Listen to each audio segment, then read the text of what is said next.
ये इस पर निर्भर करता है कि हमने खुद को क्या रूप दिया है। अगर हम शानदार मनुष्य बन जाएं तो ये एक चीज़ है। अगर हम मानवता की बदसूरत अभिव्यक्ति बन जाएं तो ये निश्चित रूप से पहला पाप है। ये एक गलती है। पाप बहुत कठोर शब्द है, शायद ये एक गलती है। तो दुनिया में बहुत सारी गलतियां हो रही हैं, इसके बारे में कोई प्रश्न नहीं। आपका दावा है कि आप सराहना या पूजा करते हैं उनकी जिन्हें सृष्टा कहा जाता है, लेकिन आपको सृष्टि से बहुत बड़ी समस्या है। अगर आप सृष्टि की सराहना नहीं करते तो आपको सृष्टा की पूजा क्यों करनी चाहिए? वो जिन्होंने इतना बुरा काम किया, ये बनाया कि आपके पैदा होने का भी एक ही तरीका है, पाप के द्वारा।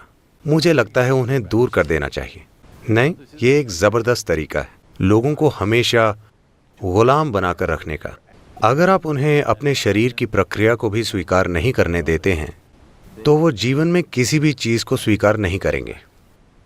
वो हमेशा निर्भर रहेंगे एक संस्थान या व्यक्ति या किसी चीज़ पर जो संपर्क रखने का दावा करती है। एक इटालियन माफिया को लॉ कोर्ट में लाया गया और वो हाथों में एक मोटा सिगार लिए अंदर आया।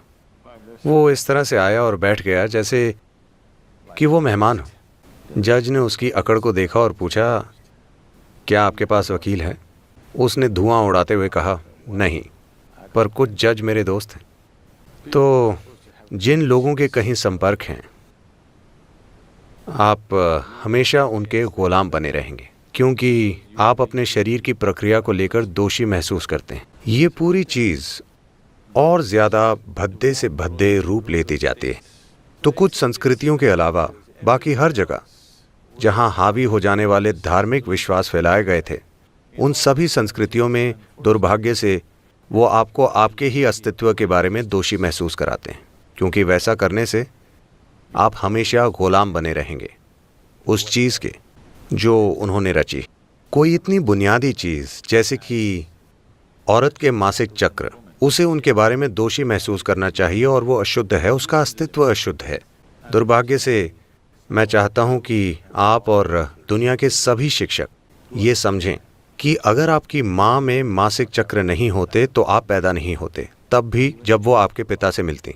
हाँ, तो जीवन बनाने की सामग्री जिसका उपयोग नहीं हुआ, यही तो है वो। और अगर वो अशुद्ध है तो आपका जन्म भी अशुद्ध है। वो वैसे भी आपको यही बताने की कोशिश कर रहे हैं कि आपका जन्म अशुद्ध है, और इसे छुपाने के लिए बहुत सी अन्य कहानियां हैं जिनकी मैं बात नहीं करना चाहता। जब आप अपने भौतिक अस्तित्व को स्वीकार नहीं करते तो आप बुनियादी रूप से कभी भी अपने जीवन के किसी आयाम को स्वीकार नहीं करेंगे। यही आपको ढक देगा हमेशा के लिए।